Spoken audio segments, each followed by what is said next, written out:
ప్రపంచంలో మనం జీవించేటువంటి పరిస్థితులు ఎలా ఉన్నాయంటే డిజిటల్ కనెక్షన్ ఉంది, రియల్ కనెక్షన్ లేదు.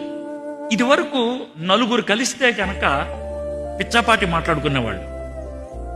ఈరోజు ఎక్కడైనా నలుగురు కలిస్తే చూడండి ఎలా ఉంటుందో. ప్రతి ఒక్కళ్ళు ఎలా ఎలా అనుకుంటారు, ఎవరు కూడా చూడరు. 40 ఏళ్ల క్రితం మనం డైనింగ్ టేబుల్ దగ్గర పిచ్చాపాటి మాట్లాడుకుంటూ తినేవాళ్ళం. 20 ఏళ్ల క్రితం ఒక టీవీ స్క్రీన్ చూస్తూ తినేవాళ్ళం. ఇప్పుడు ఎవడ మొబైల్స్ వాళ్ళు చూసుకుంటూ తింటున్నారు. డిస్కనెక్ట్ అయిపోయాం. ఈ లోకంలో మన కనెక్షన్స్ లేవు. కాబట్టి ఏ క్షణాన్నైనా ఈ లోకాన్ని విడిచిపెట్టి వెళ్ళిపోవటం పెద్ద విషయం కాదు. నాకు ఎవరితో కూడా రియల్ కనెక్షన్ లేదు. కాబట్టి ఈ లోకాన్ని విడిచిపెట్టేస్తే ఎవరికి లెక్కలేదు. నా జీవితం నాకే అసహ్యం అనిపిస్తుంది. దాన్ని డిప్రెషన్ అంటారు. దాన్నే ఒక విధంగా చెప్పాలంటే లోన్లీనెస్ అంటారు.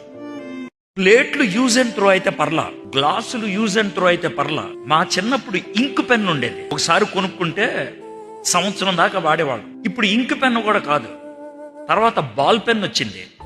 పెన్ అదే రీఫిల్ మార్చేవాడు. ఇప్పుడు ఎవడు రీఫిల్ మార్చట్లా. పెన్ అయిపోతే పడేయటమే, కొత్త పెన్ తెచ్చుకోవడమే. యూజ్ అండ్ త్రో, ప్రతిదీ యూజ్ అండ్ త్రో. వస్తువులు యూజ్ అండ్ త్రో అయితే తప్పులేదు.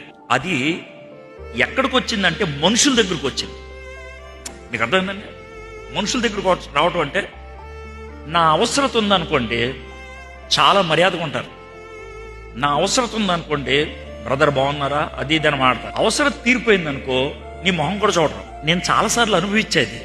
ఎలా అంటే, మీటింగ్కు వచ్చేటప్పుడు మన ట్రీట్మెంట్ ఒకలాగా ఉంటుంది, ప్రసంగం అయిపోయిన తర్వాత ట్రీట్మెంట్ వేరేగా ఉంటుంది.